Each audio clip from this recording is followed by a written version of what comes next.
Good morning, good afternoon, good evening, or good night. No matter what time you're watching, welcome. Leave a comment letting me know what town you're watching from. And hey, if this story popped up for you, it's because it deserves to be heard. So subscribe to the channel so you don't miss stories like this. The sun was slowly dipping behind the hills when I decided to head back home. The sky turned the color of orange sherbet, just like those sunsets Mary loved to watch from the porch. I'd spent the whole day tending to the cornfield. The ears were heavy, turning a beautiful golden yellow.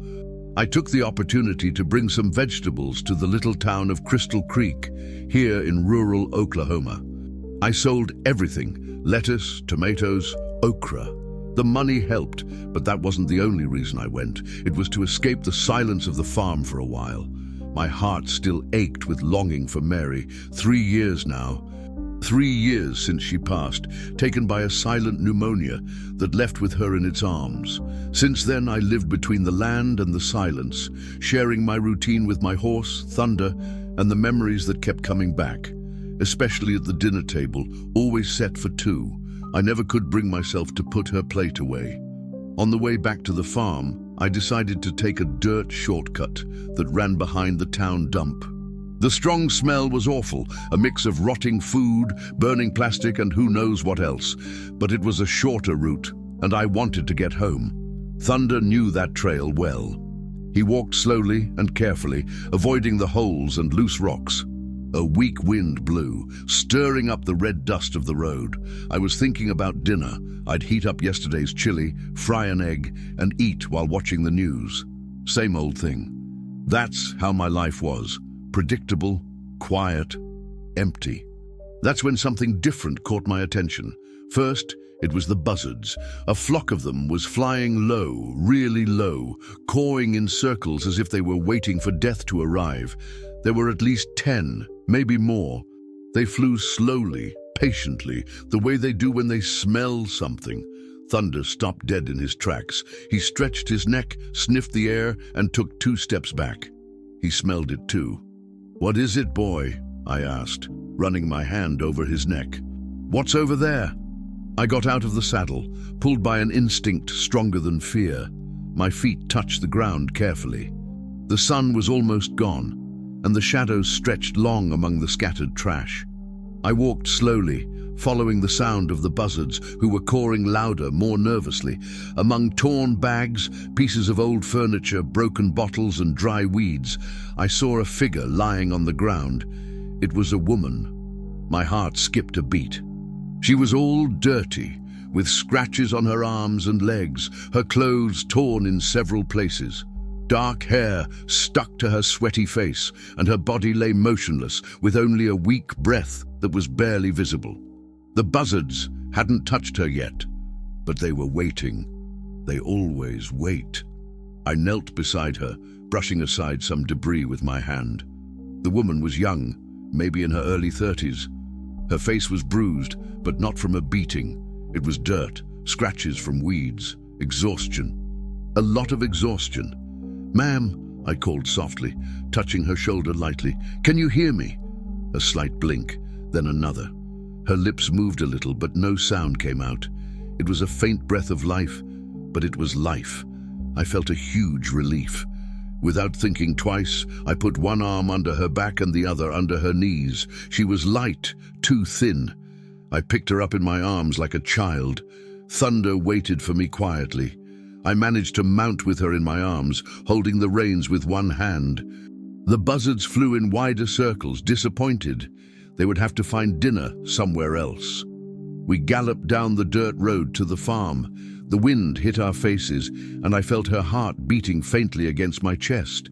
From time to time, she moaned softly, as if she were having a bad dream. I talked to her along the way. "Easy, Mom. Almost there. Everything's gonna be all right." I don't know if she heard me, but I needed to talk. The silence at that moment would be too heavy. When we arrived at the farm, the sky was already dark.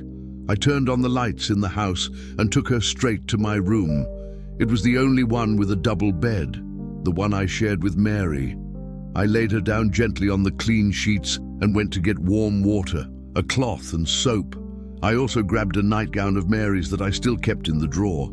I cleaned her wounds gently, removing the dirt and twigs stuck in her hair. I prepared a warm bath in the basin and very carefully washed her face, arms, and legs. She barely reacted, but I saw in her closed eyes that she knew she was safe. I changed her dirty clothes for Mary's nightgown. It was big on her, but it was clean and smelled like fabric softener. I covered her with the blanket and sat in the chair beside the bed. I stayed up all night. I kept watching her breathe, listening to every sigh, every soft moan. From time to time, I got up to wet her forehead with a damp cloth or to see if she had a fever. She didn't, just tired, very tired. The night was long. I kept thinking about Mary, how she would have done the same thing, how she always said that we have to help, even without knowing why. God puts people in our path for a reason, John, she always said. It wasn't until the rooster crowed and the sun began to brighten the window that she really moved. She opened her eyes slowly, blinked several times as if trying to understand where she was. She looked at me, at the room, at the clothes she was wearing. She didn't show fear, just confusion. She tried to sit up. I helped her, putting a pillow behind her back. "Water?" she asked, her voice hoarse, almost gone. I brought her a glass and held it while she drank slowly, little by little. After a while, she looked at me and, in a still, weak voice, said, "My name is Elena." I smiled at her. "John," I replied. "John Smith. Welcome to my home, Elena." Elena slept the rest of the morning and all afternoon. I stayed close, only going out to take care of the animals and rushing back. Thunder was loose in the pasture, the chickens scratching in the yard, and the pigs snoring in the shade of the pecan tree. Everything was normal, but I couldn't concentrate. I kept thinking about her. If she was okay, if she would get better, if I had done the right thing bringing a stranger home. When the sun started to heat up more around noon, I heard a noise in the room. She had woken up and was trying to get up. I ran there and found her sitting on the edge of the bed, a little dizzy, rubbing her forehead. "Easy," I said, approaching slowly. "You don't need to get up yet. You're still very weak." She looked at me and all around, as if trying to understand where she was. Her eyes were more alive than yesterday, but still carried a deep sadness, the kind we carry in our chest for a long time. She looked at the clothes she was wearing, Mary's nightgown, and then at the window. She saw the yard, the trees, the cornfield in the distance swaying in the wind. "How long have I been asleep?" she asked, her voice still hoarse. "Since last night," I replied, staying in the doorway so as not to scare her. "I found you at the dump when I was coming back from town. You really needed to rest." She lowered her head and was quiet for a while. I saw her hands tremble a little as she tried to smooth her hair. "The dump," she murmured, as if remembering something very bad. "I remember the buzzards and the smell." "You don't need to think about that now," I said, entering the room carefully. "You're safe here. First, let's take care of you. Are you hungry?" Eleanor nodded slowly. I went to the kitchen and heated up the vegetable soup that was left over from the day before. I put it in a pretty bowl, one of those that Mary used when we had visitors. I put it on a tray along with a glass of orange juice that I made right away and some crackers. She ate slowly, chewing carefully as if she hadn't eaten in days, and she probably hadn't. Between spoonfuls, she looked at me in a somewhat distrustful way, but it wasn't fear. It was more like she couldn't understand why I was being nice to her. "Why did you help me?" she asked suddenly, stopping eating. The question caught me by surprise. I was thinking about the right answer, but in the end I decided to tell the truth. Because it was the right thing to do. She looked at me for a long time, as if she wanted to be sure that I wasn't lying or hiding something. Then she went back to eating in silence. Finishing the soup, she lay down again and slept until the end of the afternoon. In the days that followed, Eleanor recovered little by little. On the second day, she managed to take a bath on her own, although she was still a little dizzy. On the third, she got up to have lunch at the table and helped wash the dishes. She spoke little, slept fitfully, and I noticed that she was startled by any louder noise. When a car passed on the dirt road, she became tense and ran to the window. When the neighbor Charlie's dog barked, she looked around in fear as if expecting something bad, but her eyes began to shine again, slowly, very slowly, but they began to. On the fourth day, she asked me if she could help in the garden. She had seen from the bedroom window that I took care of the tomato and pepper plants alone early in the morning before the sun got too hot. "Of course you can," I replied, "but you don't need to force yourself. You're still recovering." "I want to help," she said, with a firmness in her voice that I hadn't heard yet. "I need to do something useful." We went to the garden together after breakfast. She knelt on the red dirt carefully, as if it was sacred, and began to pull the weeds that insisted on growing among the vegetables. She worked slowly but skillfully, as if she had done it before. "My grandma had a garden," she said suddenly, without taking her eyes off the ground. "I spent my vacations at her house in the countryside of Alabama near Birmingham. She taught me to plant, to care for, to talk to the plants." It was the first time she had talked about her past. I didn't force the conversation. I just continued working alongside her, pulling weeds and watering the okra plants. The sun was strong, but there was a nice breeze coming from the pasture. The smell of the wet earth rose in the air, mixed with the scent of the basil plants that Mary had planted years ago. Elena worked for an hour, concentrated, sweaty, as if it were a remedy for her soul. From time to time, she stopped to wipe the sweat from her forehead with the back of her hand, leaving a mark of dirt on her skin. She seemed more alive working in the ground than I had seen her since she arrived. "My grandma used to say that the earth heals us," she said, sitting on her heels to rest. "That when we have a hurting heart, we just have to put our hands in the earth, and it pulls the pain down and turns it into new life." I looked at her and saw that there were tears in her eyes, but it wasn't sadness. It was something else. Relief, maybe. In the afternoon, when the heat got too much, we returned to the shade of the porch.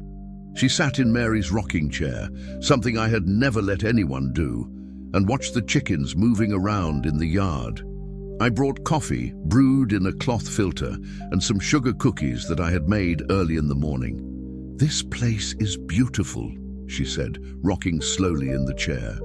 "It feels like time passes differently here." "It is," I agreed, sitting in the other chair. "Mary always said that. She said that here we could hear our own heart beating. Mary was your wife." She was. "It's been 3 years since she passed." Elena was quiet, respecting my pain. We stayed like that for a while, drinking coffee and listening to the sound of the birds. The wind shook the leaves of the pecan tree, making a shadow dance on the dirt floor. "John," she said suddenly, stopping rocking, "can I tell you something?" "You can," I replied, continuing to stir the coffee with the spoon. She took a deep breath, as if preparing to talk about something difficult. I'm not running away from home. Not exactly, it's just that..." She stopped, swallowed hard. "My ex-husband left me there. At the dump, on purpose." I felt anger rise in my chest, but I didn't show it. She needed to talk, to vent, not to hear swearing. "We had been fighting a lot in recent months," she continued, looking at the ground. "I wanted to separate. He wouldn't accept it at all. He said that I was his property, that I had nowhere to go anyway. And he was right, wasn't he? I have no family, no job. I have nothing of my own." "That's not true," I said softly but firmly. "You're worth a lot. And look, if you leave here, I'm going to miss you." She looked up at me, somewhat surprised. "We had gone out to take care of some things in town," she continued. "Divorce papers, things like that. But in the middle of the way, he stopped the car and started yelling. He said that I was ungrateful, that I wasn't good for anything, that nobody would ever want me, that I was..." Her voice failed. "That I was trash. Like trash." I felt my chest tighten. I wanted to say something, but she continued. Then he pushed me out of the car, right there near the dump, and said, "Stay there with your own kind." And he left. He left me there, in the middle of nowhere, without money, without anything. I kept walking, until I couldn't take it anymore. I fainted right there where you found me. Elena started to cry then, a soft cry of relief, of pain, of anger, all mixed together. I didn't say anything. I just stayed there, drinking my coffee and letting her cry what she needed to cry. The silence of the afternoon was filled by her sobs and by the singing of the mockingbirds in the trees. After a while, she wiped her eyes with the hem of her nightgown. "Sorry," she said. "I didn't want to cry." "You don't need to apologize," I replied. "Crying cleanses the soul." Mary always said that. That night, for the first time in 3 years, I didn't put Mary's plate on the table. I put 2 plates, one for me, another for Elena. I made rice and beans, sautéed kale from the garden, and fried some eggs from the chickens. Simple food, but made with care. When I saw Elena sitting there at the table, eating the food I had made, talking about the day, asking about the animals, I felt something strange in my chest. It wasn't love yet, it wasn't that. It was as if the house had come back to life, as if I had come back to have a purpose. Elena stayed a few more days. 1 week turned into 2. She helped with the chores, talked more, smiled from time to time. She learned to work with the wood stove, to milk the cow Bessie, to gather the chicken eggs without scaring them. But I noticed that she still carried fear in her chest. At night, when she thought I wasn't looking, she'd stand by the window watching the dirt road, as if she expected to see a familiar car coming. "He might come after me," she said one night when we bumped into each other in the kitchen. I'd gotten up to get a glass of water, and so had she. "If he does, he'll have to go through me first," I replied without thinking. She looked at me, kind of surprised. I was surprised myself by what I'd said. It had been 3 years since I'd protected anyone. 3 years since I'd cared so much about another person. "You don't even really know me," she said, swirling the water in her glass.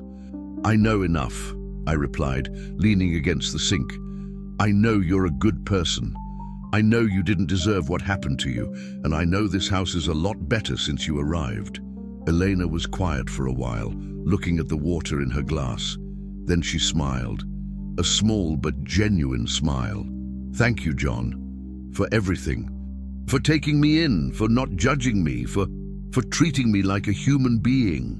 "You are a human being," I said, looking her in the eyes. "You're Elena, and Elena has a place here for as long as she wants."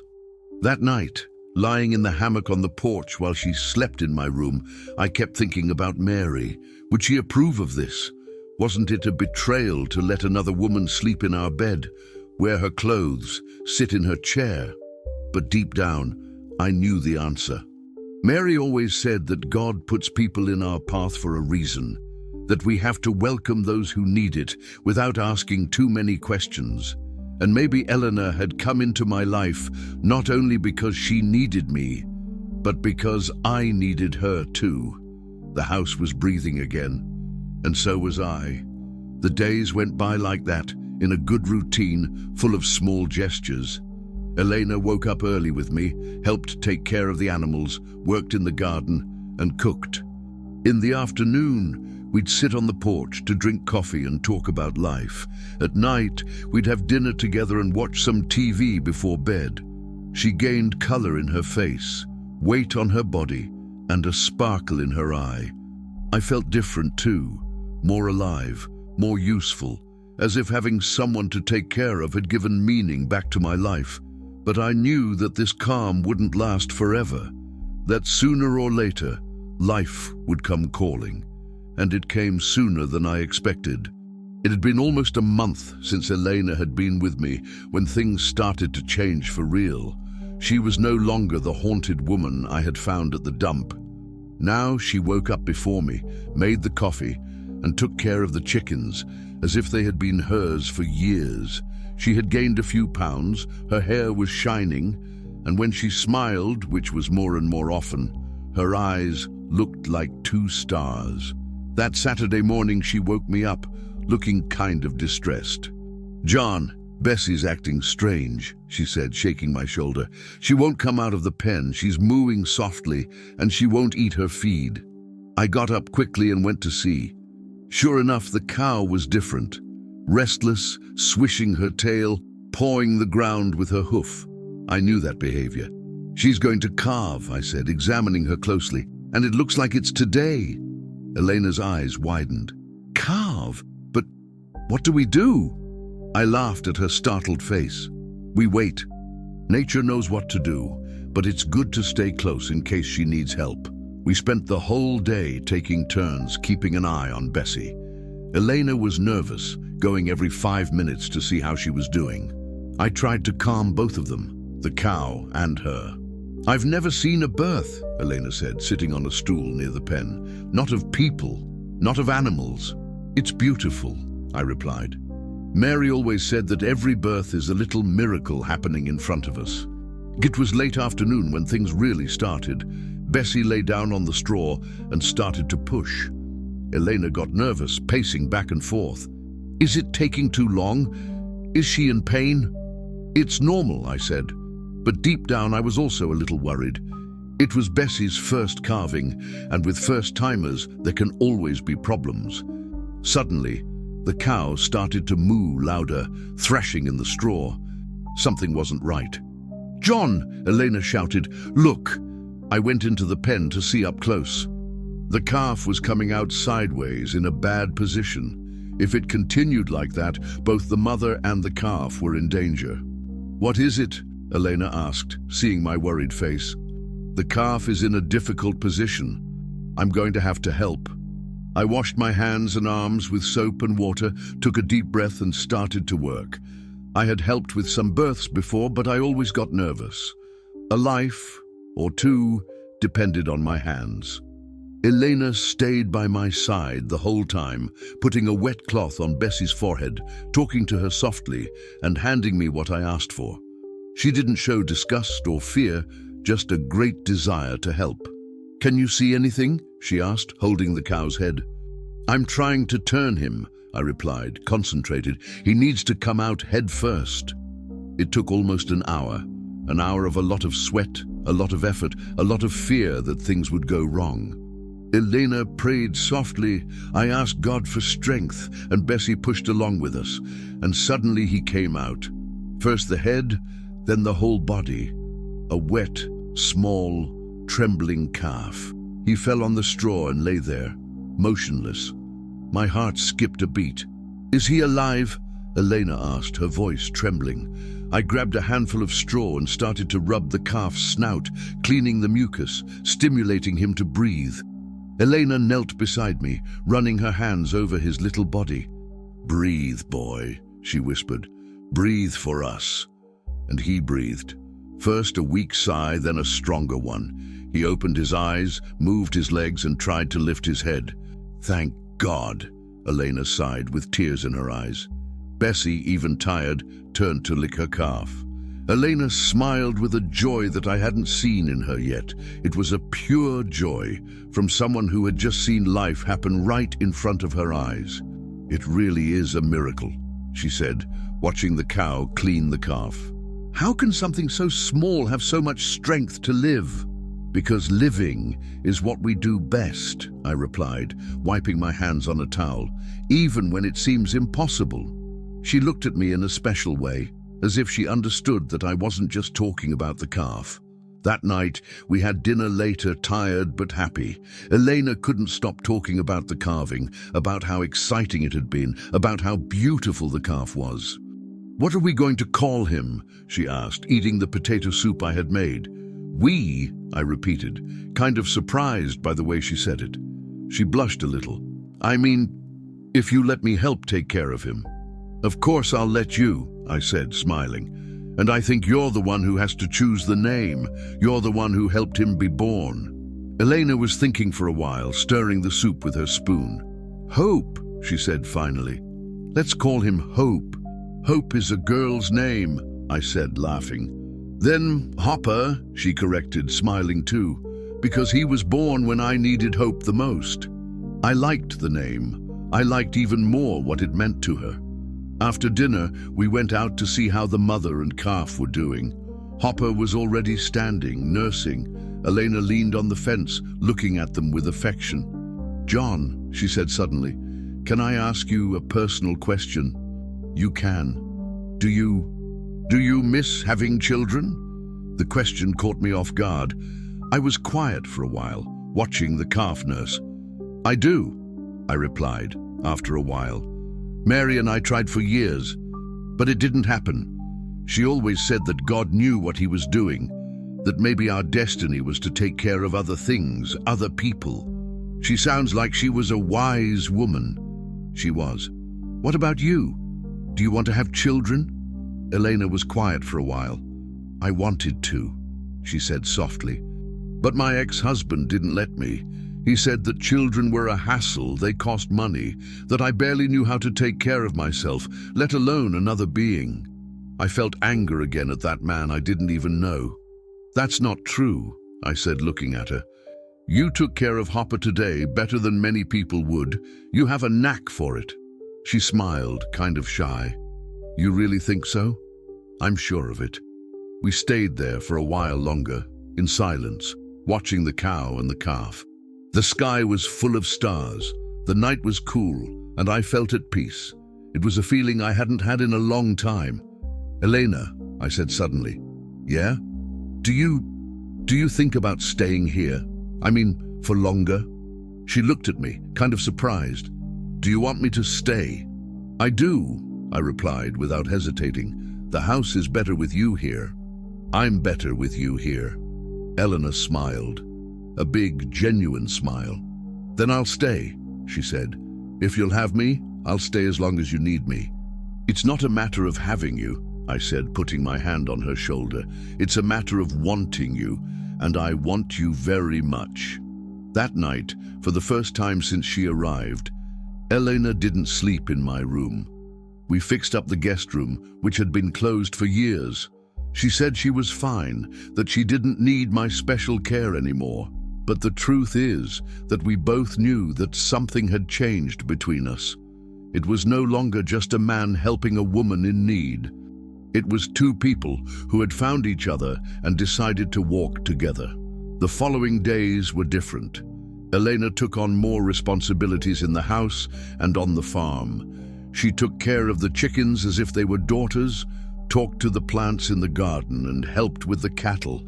And I realized that she wasn't doing it out of obligation. She did it because she liked it, because that place had become her home too. A week after Hopper was born, she surprised me again. "John, can I plant some flowers out in front of the house?" "You can, of course. What kind of flowers?" "Sunflowers," she said, smiling. "My grandma always said that sunflowers are the flower of joy, that they always look at the sun, even on cloudy days."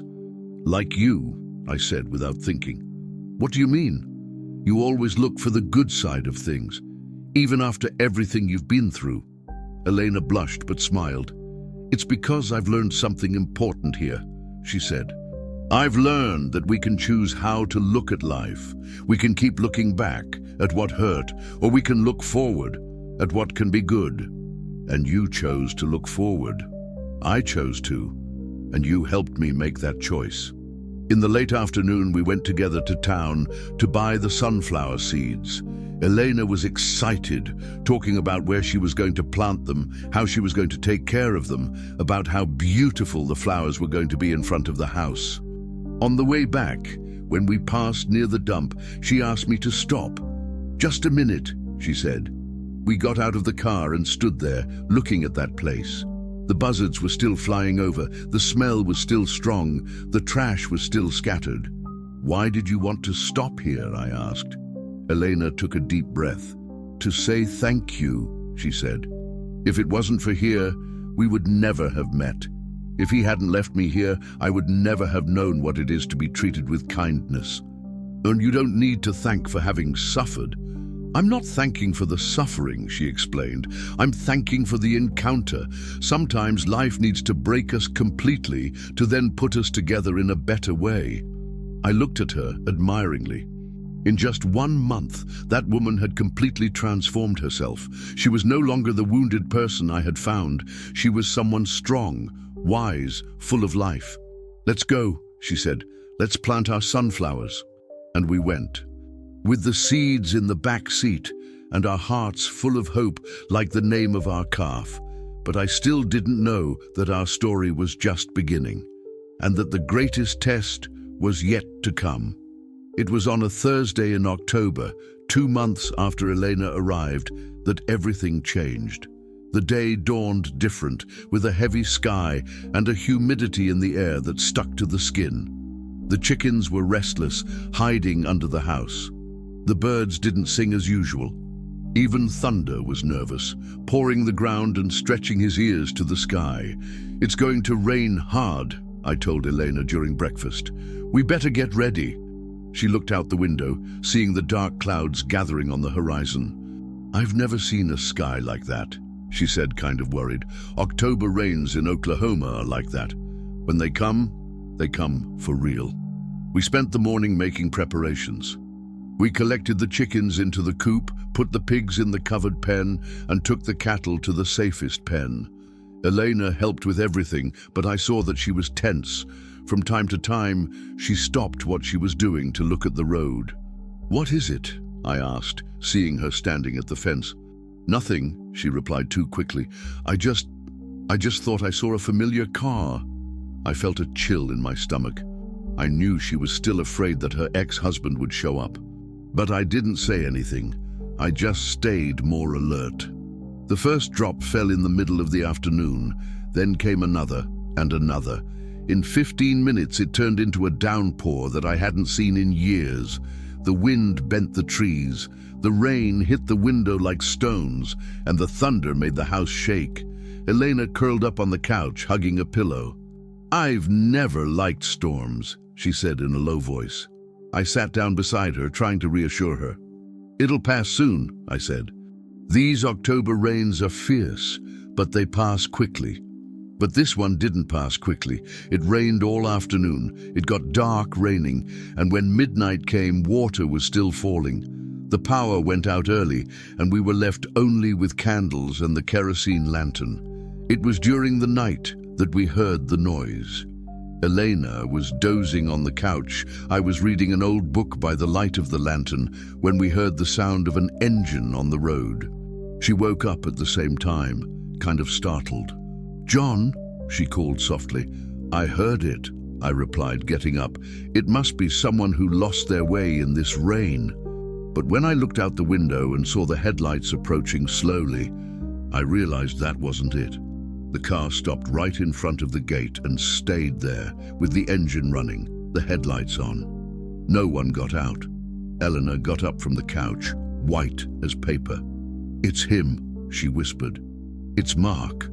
My blood ran cold. I grabbed the shotgun that I kept behind the door, more to intimidate than to use. "Stay in here," I told Elena. "Don't go out for anything." "John, don't go outside," she begged, grabbing my arm. "He might do something bad." "He won't do anything to me," I replied, trying to convey more confidence than I felt. "Stay calm." I went out on the porch, holding the shotgun, protected by the eaves of the roof. The rain was still falling hard, forming puddles in the yard. The car remained stopped, headlights on, like a beast waiting for its time to attack. Suddenly the door burst open, and a man stepped out. Tall, strong, wearing a raincoat. Even in the dark, you could see he was agitated, pacing back and forth like a caged animal. "I know she's in there," he shouted, trying to talk louder than the rain. "Elena, come out. It's time to come home." I didn't answer. I stayed quiet on the porch, holding the gun, waiting to see what he would do. "Did you hear what I said, old man?" he shouted again, now talking to me. "Send my wife out here." "She's not your wife," I replied loudly so he could hear me clearly, "and she doesn't want to talk to you." The man laughed, a nasty laugh, full of anger. "Not my wife. She lived with me for 10 years. Isn't she my wife? What are you thinking?" "I'm thinking you dumped her in a landfill to die," I said, feeling the anger rise. "And that now she's doing well, far away from you." He took a few steps forward, but stopped when he saw the shotgun in my hand. "Listen here, you nosy old geezer," he said, his voice full of hate. "I came to get what's mine. She's coming with me, whether she wants to or not." Over my dead body.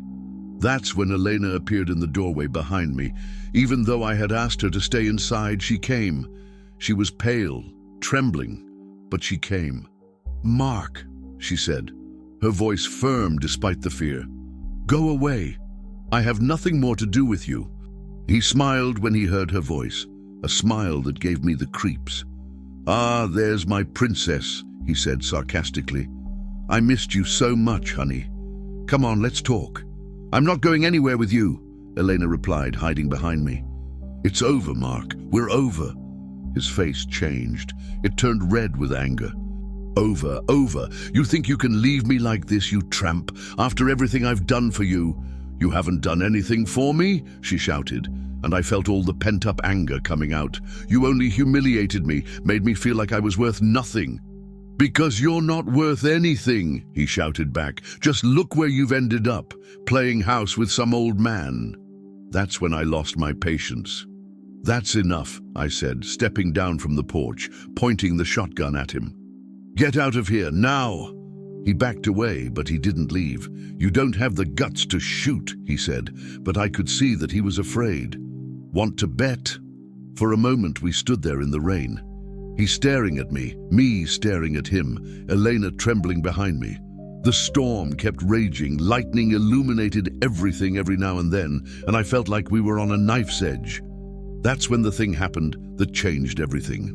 Lightning struck nearby, very nearby, making a deafening noise. The electric light flashed everything for a second, and I saw Mark's terrified face.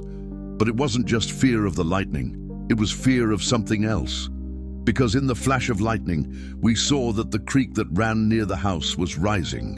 The water had already come out of the bank and was running towards us, carrying everything in front of it. "John!" Elena shouted.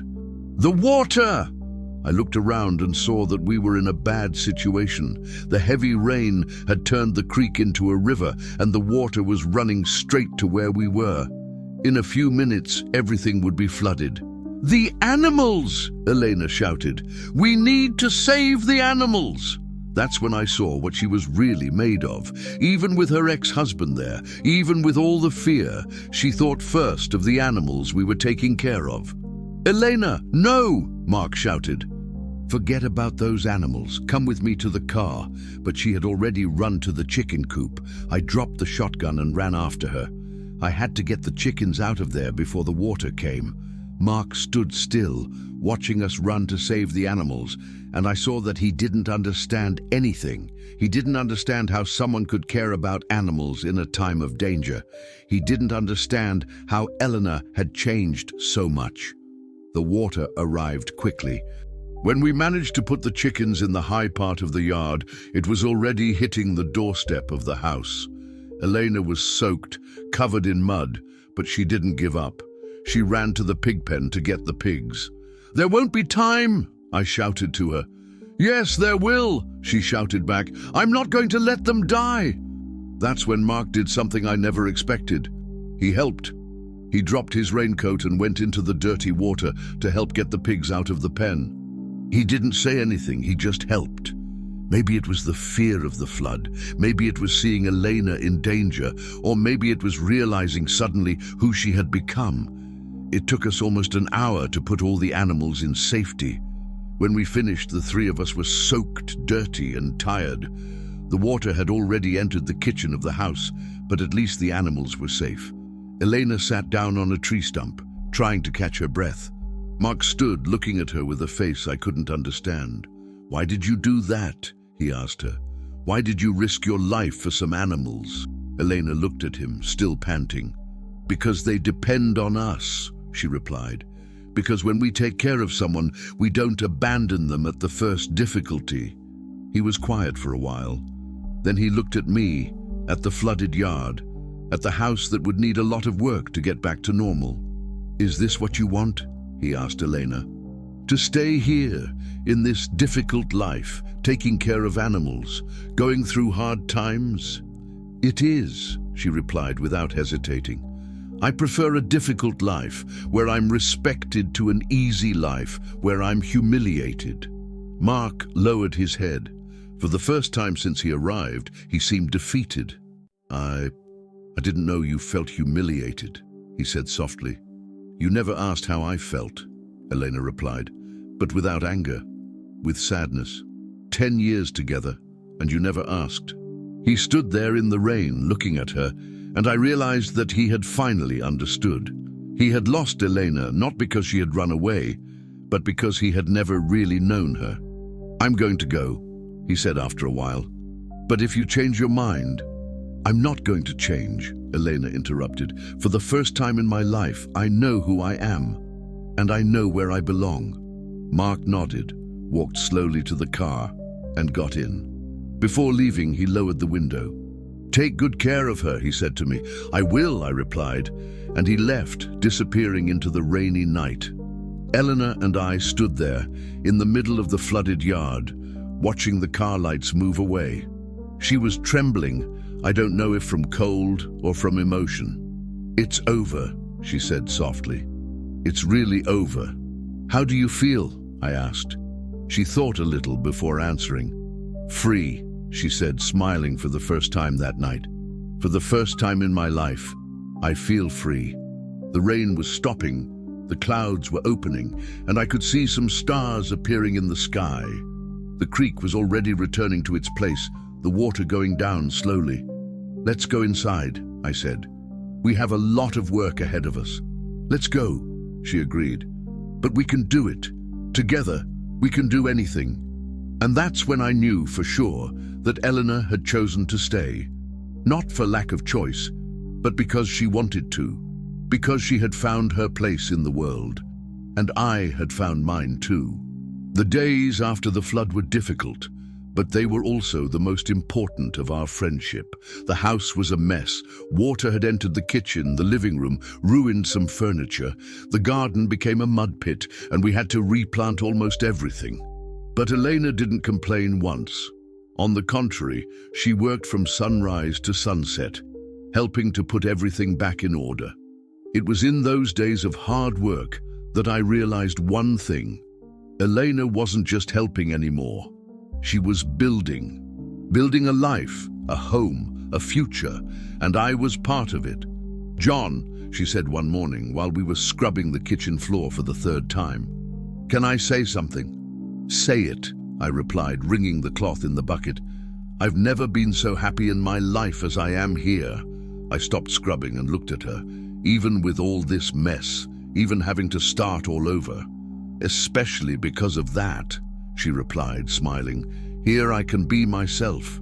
I can make mistakes, I can get things right, I can try again. No one judges me, no one diminishes me." "You've never been small, Elena," I said, going back to scrubbing the floor. "You were just in a place that didn't let you grow." She was quiet for a while, just working. Then she said something that marked me forever. "You know why I like taking care of the animals, the garden, the house so much?" "Why?" "Because for the first time in my life, I'm seeing things grow because of my care. Not die, not wither, grow." I understood right away what she meant. Elena was learning that she didn't destroy the things she touched, that she had the gift of making things flourish. A week after the flood, the sunflowers she had planted began to sprout. Green dots coming out of the ground, small but full of life. Elena was happier seeing those sprouts than a child at Christmas. "Look, John!" she shouted from the yard. "They're being born!" I ran to see. Sure enough, there was a row of tiny seedlings growing in front of the house. Elena was kneeling on the ground, smiling as if she had won the lottery. "They're beautiful," I said, kneeling beside her. "They're going to be even more beautiful," she said, touching one of the seedlings carefully. "My grandma used to say that sunflowers take a long time to grow, but when they grow, they become the most beautiful flower in the world." "Like you," I said, without thinking.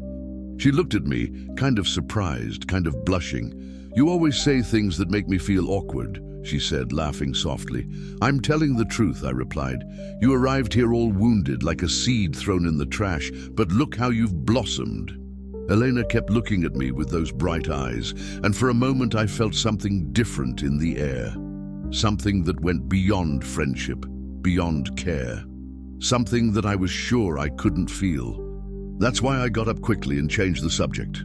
"Well, let's see how the animals are doing," I said, kind of embarrassed.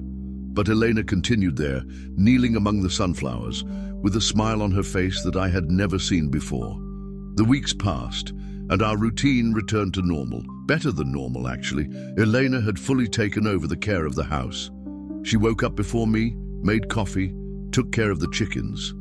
She cooked better than Mary herself, and that was very difficult. She made some milk sweets that were a temptation. But what changed the most was the way we talked.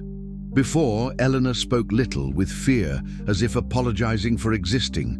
Now, she talked about everything, about her dreams, her plans, the good memories of her childhood, the books she liked to read. "John," she said one afternoon while we were having coffee on the porch, "have you ever thought about traveling?" "Traveling where?" "I don't know. Anywhere, seeing the world." I laughed at the question. "Elena, I'm 58 years old. I was born on this land. I'm going to die on this land. Why travel?" "Oh, but there's so much beauty to see," she said, excited. "Beaches, mountains, big cities. We could..." She stopped in the middle of the sentence. "We could what?" "Nothing," she said, turning red. My bad. But I had understood. She had said we, not I. We. As if our life was one thing, and maybe it was. It was on a night in November, when the sunflowers were already tall and beginning to form the buds, that things changed for good. I was on the porch, looking at the stars, when Eleanor came out of the house and sat next to me. She was quiet, kind of thoughtful. "What is it?" I asked. "Are you worried about something?" "It's not worry," she said. It's something I need to tell you." "Then tell me." She took a deep breath, as if gathering courage. "John, I'm in love with you." I felt the world stop. Her words echoed in my head, and I didn't know what to answer. "Elena, I know you still love Mary," she continued, speaking quickly. "I know I'm younger, that our situation is complicated, but I needed to say it. I couldn't keep it to myself anymore." I was quiet, trying to organize my thoughts. Of course, I felt something for Eleanor. How could I not? She had brought life back to my house, to my routine, to my heart, but admitting that seemed like a betrayal of Mary's memory. "I wasn't expecting this," I said finally. "I know," she said, lowering her head. "And if you want me to leave..." "No," I interrupted too quickly. "I don't want you to leave." She raised her eyes to me, hopefully. "You don't." "I don't," I repeated. "But Eleanor, this is very complicated for me. Because of Mary. Because of everything. The age difference, what people will say, the fact that you arrived here in a vulnerable situation." "John," she interrupted, taking my hand, "I'm not that woman you found in the landfill anymore. I've grown, I've changed, I've discovered myself. And what I've discovered is that I love you, not out of gratitude, not out of dependence, out of love itself." I looked at her hand in mine. It was small, calloused from so much work, but warm, full of life. "How can you be so sure?" I asked. "Because when I wake up in the morning, the first thing I think about is making coffee for you. Because when you smile, I feel like the most important woman in the world. Because when I imagine my future, I can only see it with you by my side." I felt my eyes well up. It had been 3 years since I thought my capacity to love had died along with Mary. But there, listening to Elena speak, I felt my heart beating hard again. "What about you?" she asked softly. "Do you feel anything for me?" I looked at her, at the face that had gained color and life, at the eyes that shone like stars, at the shy but hopeful smile. How could I not love a woman like that? "I do," I admitted finally. "I do. But I'm afraid." "Afraid of what?" Afraid of betraying Mary's memory, afraid of taking advantage of you, afraid of being happy again. Elena let go of my hand and turned to face me head on. "John, look at me," she said, her voice firm. "Mary wouldn't want you to be alone forever. A woman who truly loves wants the loved one to be happy, even if it's with someone else." "How can you know?" "Because I know true love now," she replied. "And if something happened to me, I would want you to be happy. I would want someone to take care of you like I do." Her words went straight to my heart because it was true. Mary always wanted my happiness above all else. I remembered her saying just weeks before she died, "John, if I go first, don't you sit there wallowing in self-pity. Life is meant to be lived, not mourned." "Besides," Elena continued, "I didn't come here to replace anyone. I came to be myself, and myself loves you." I looked at her, at that strong woman who had grown in front of me, who had chosen to stay, who had faced the storm and her ex-husband without backing down, who had taught me that the heart can bloom again, even after being trampled. "Elena," I said, taking her face in my hands, "I love you too." Her eyes filled with tears of joy. "You really do?" "I do," I replied, and it was true. It was a truth I had tried to hide from myself, but it was there, clear as day. "I love you, Elena. I love your strength, your courage, your joy. I love how you take care of everything with such care. I love how you made me believe in life again." She smiled through her tears. "So we can try?" she asked. "We can build something together." "We can," I replied, and I kissed her. It was a soft kiss, full of tenderness, full of promise. A kiss that sealed not only our love, but our commitment to walk together from then on. When we separated, Elena leaned her forehead against mine. "Thank you," she whispered. "For what?" "For letting me love you, for letting me be loved." That night we stayed on the porch until late, talking about everything and nothing, making plans, sharing dreams, building our future with words. The sunflowers swayed in the wind. The stars shone in the sky, and I felt complete for the first time in 3 years. Elena fell asleep leaning on my shoulder, and I stayed there looking at her, thanking God for having put that woman in my path, or rather, for having put me in her path that day at the dump. Because now I understood. We hadn't met by chance. We had met because we needed each other to flourish, and we were flourishing together like the sunflowers she had planted. Slowly but surely, always turning our faces to the sun. 6 months later, I was on the porch having breakfast when I heard the sound of a car on the road. It wasn't strange. People always passed by there. But this time, the car stopped at our gate. Elena was in the garden picking tomatoes for lunch. Her sunflowers were already huge, with the yellow flowers as big as plates, always facing the sun. She was right. They were the most beautiful flowers in the world. "John!" she shouted from the garden. "We have a visitor!" I got up from the chair and went to see who it was. A man in his 40s got out of the car, looking around kind of lost. He was well dressed in a dress shirt and good pants, but he looked like someone who didn't know farm life. "Good morning," he said, approaching the fence. "Are you John Smith?" "I am," I replied. "How can I help you?" "My name is Robert. I'm a reporter from the Oklahoma City newspaper. Someone told me a story about you and your wife, about how you met. I'd like to talk to you, if you can." Elena came close, still with her hands dirty with dirt, carrying a basket of tomatoes. "What story?" she asked, curious. "The story of how you met," he explained. "It seems like it was a very special situation." I looked at Elena, and she looked back at me. We knew that our story was different, but we had never thought that someone from outside would be interested in it. "I don't know if it's worth writing about," I said. "It was just a man helping a person in need." "With all due respect, Mr. Smith," said the reporter, "from what I've been told, it was much more than that." Elena put the basket on the ground and wiped her hands on her apron. "What did they tell you?" she asked.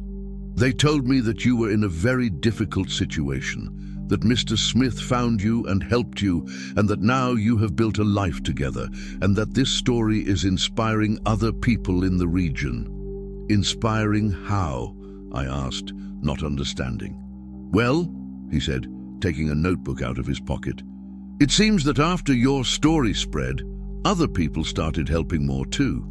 The people in town say they have never seen so many people worrying about those in need. Elena and I looked at each other surprised. Mr. Charlie, the neighbor, told me that now he always stops when he sees someone needing a ride on the road, continued the reporter. He said that if John can change a person's life, so can he. Charlie said that? I asked admiringly. Charlie had been a neighbor for years, but he was kind of grumpy. He didn't usually help others much. And Mrs. Mary from the market started donating food to the homeless people who show up there, the reporter continued. She said that your story showed her that everyone deserves a chance. Elena smiled, her eyes shining. We didn't know anything about this, she said. That's right, said Robert. That's why I wanted to talk to you. This story needs to be told right. It can inspire even more people. We invited him in, served coffee and homemade cookies. Elena told her story. I told my part, and he wrote everything in the notebook. He asked questions about how we felt now, about what had changed in our lives. And the sunflowers? He asked, pointing to the front of the house. Do they have any special meaning? Elena smiled. Sunflowers always look at the sun, she explained. Even when it's cloudy, they look for the light, just like we did. We could have kept looking only at the sadness, but we chose to look at hope. Beautiful, said Robert, noting. And do you have plans for the future? I looked at Eleanor and she at me. We want to get married, she said, blushing a little. We've already asked for the blessing of the pastor. We're just waiting for the right time. And after the wedding, we want to continue doing what we already do, I replied. Taking care of the land, the animals, each other, and who knows, helping other people who need it. How so? Elena perked up to answer. We were thinking of receiving people who are going through difficulties, she explained. Not to live permanently, but to recover, get organized until they can move on with their lives. It was true. We had talked about it a few times. The house was big. There was plenty of room, and we both knew how important it was to have someone who believes in us when everything seems lost. Robert spent another hour talking to us, getting to know the property, taking some pictures. When he left, he said that the article would come out on Sunday in the newspaper's special section. I'm sure it will touch a lot of people, he said, shaking our hands in farewell. Thank you for sharing your story. After he left, Elena and I stayed on the porch, kind of not believing what had happened. Do you think we did right telling everything? She asked. I think so, I replied. If our story can help other people not give up on life or to be more kind, then it's worth it. I never thought that what happened to me could serve for something good, she said thoughtfully. Look how many good things have already come out of it, I said, pointing around. The sunflowers, Hopper, who is already a handsome bull, our happiness, and now other people helping more people. Elena smiled and took my hand. You know what I like most in this whole story? What? It's that we proved that it doesn't matter how things start. What matters is how we choose to continue. The article came out the following Sunday with a photo of us in front of the sunflowers. The title was From Landfill to Altar, How Love Transformed Two Lives and Inspired a Community. In the first paragraph, the reporter wrote, there are stories that remind us that life always offers a second chance for those who have the courage to start over. The story of John Smith, 58, and Elena Santos, 34, is one of those stories. It started with a woman abandoned in a landfill and a lonely man who could no longer believe in goodness. Today, 6 months later, they are preparing for their wedding and planning to help other people find their way back to dignity. When I read that, I felt a lump in my throat, not from sadness, but from gratitude. Gratitude for having been in the right place at the right time. Gratitude for having listened to my heart when it told me to stop and help. Gratitude for Elena having had the courage to trust me. From that Sunday on, our life changed again. People started arriving at the farm. Not curious people, but people who wanted to help, who offered to collaborate with our plans to help other people in need. Mrs. Mary from the market came to bring food donations. Charlie showed up offering help with the renovation of the extra room. The people from the church organized to collect clothes and blankets. "You awakened the best in people," said Pastor Michael when he came to visit us. "You showed that kindness didn't die. It was just sleeping." In December, 3 months after the article came out, we got married at the town church. It was a simple but beautiful ceremony. Elena wore Mary's dress. I had kept it with care, and she was touched when I offered it. She said it was a way for Mary to be present too. "She would be happy seeing you happy," Elena said, adjusting the veil in front of the mirror. "She already is happy," I replied. "I'm sure of it." The church was packed. People from town, neighbors, people who had read our story in the newspaper and been touched. Even the reporter Robert came to do an article about the wedding. When the pastor asked if I accepted Elena as my wife, I looked at her, at that strong woman who had taught me that the heart can bloom again, and said, with all the certainty in the world, "I do." And I promised to take care of her, respect her, and build with her a life full of love and kindness. When it was her turn, Elena said something that moved everyone. "I accept John as my husband, and I promise that together we will spread wherever we go a little of the kindness that he planted in my heart." After the wedding, we had a simple party in the farmyard. People brought food, drinks, music. We danced under the stars, surrounded by the sunflowers that Elena had planted, and that now swayed in the wind as silent witnesses to our joy. It was during the party that our first special visitor arrived, a young woman with a small child in her arms asking for help. She had fought with her family. She had nowhere to stay, no money, no hope. Elena didn't even blink. She went to her, took the child in her arms and said, "Welcome to our home. Here you will have time to get organized and decide which direction you want to give to your life." 3 months later, the woman had already found a job in town, rented a small house, and was building a new life for herself and her son. "Thank you," she said on the day she left. "You saved me." "No," Eleanor replied, hugging her. "We just offered a time and a safe place. You saved yourself." And that's how our house became a place of passage for people who needed a new beginning. Never many people at the same time, never for too long, but always with great care. Women came who had left bad relationships, men who had lost their jobs and families, young people who had fought with their parents. Everyone left different from how they arrived, stronger, more hopeful, more ready for life. Today, 2 years after our wedding, I'm here on the porch having breakfast as always, but everything is different. Elena is in the kitchen preparing lunch, humming a song. In the back room, a 20-year-old boy who arrived last week is sleeping. Kicked out of home for having come out as gay to his family, he will stay until he finds a job and a place to live. Elena's sunflowers have become an entire field. Every year she plants more, and every year they grow more beautiful. People come from far away just to see and take pictures. She sells the seeds and uses the money to help those in need. The calf hopper has become a handsome and gentle bull who loves to be petted on the forehead.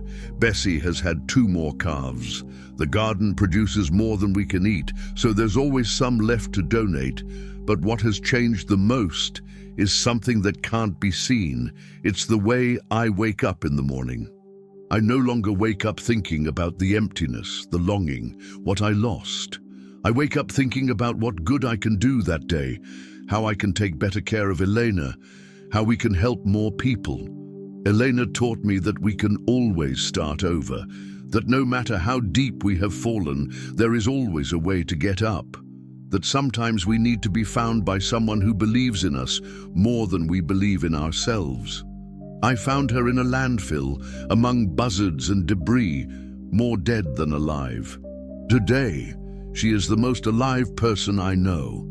She is a catechism teacher at the church, coordinates a group of women who make crafts to sell, and is always thinking of ways to help someone.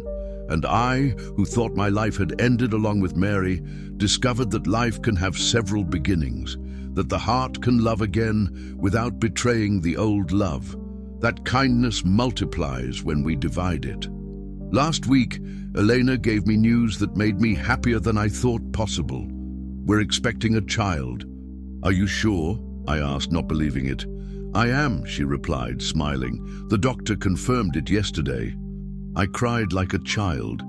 At 60 years old, I'm going to be a father.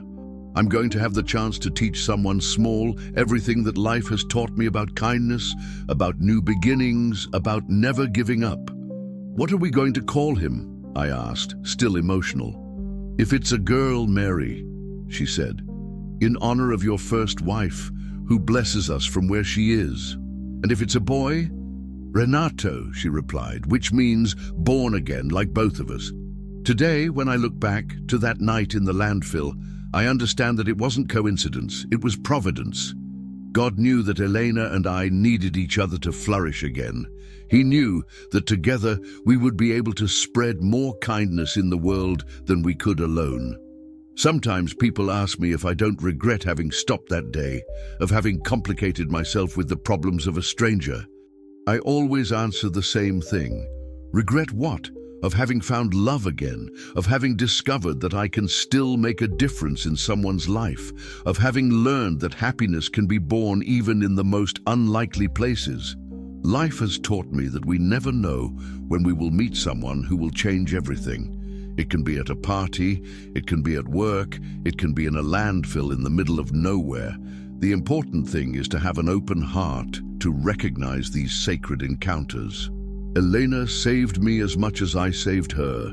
She showed me that love has no age, that dignity has no price, that hope can sprout even in the driest land. Now, when I pass by that road where I found her, I no longer see a dump. I see the place where our story began, the place where two broken hearts met and healed together. And every time I see someone needing help on the road, I stop. I always stop. Because I've learned that saving someone is often the only way to save ourselves too. Elena always says that life brought two broken pieces together to make a new vase. A vase that is more beautiful, stronger, more useful than we were before we broke. And it's true. We are more beautiful together. We are stronger together. And I hope we will be useful to the world for as long as God gives us life. Because love, when it is true, doesn't exist only for us. It exists to be spread, planted, divided. Like Elena's sunflowers, which every year are born more, grow more, and illuminate the world more with their yellow joy. This is our story. The story of two hearts that learned that it's never too late to start over, it's never too late to love, it's never too late to flourish. A story that began among the trash and buzzards, but that flourished like a field of sunflowers, always, always facing the sun. There are people who come into our lives as an answer to a prayer we didn't even know we had made. Eleanor was my answer, and I hope, was hers. Because in the end, saving someone and being saved by someone are, in fact, the same thing. It's discovering that love still exists and that it's worth believing in human kindness even when everything seems lost.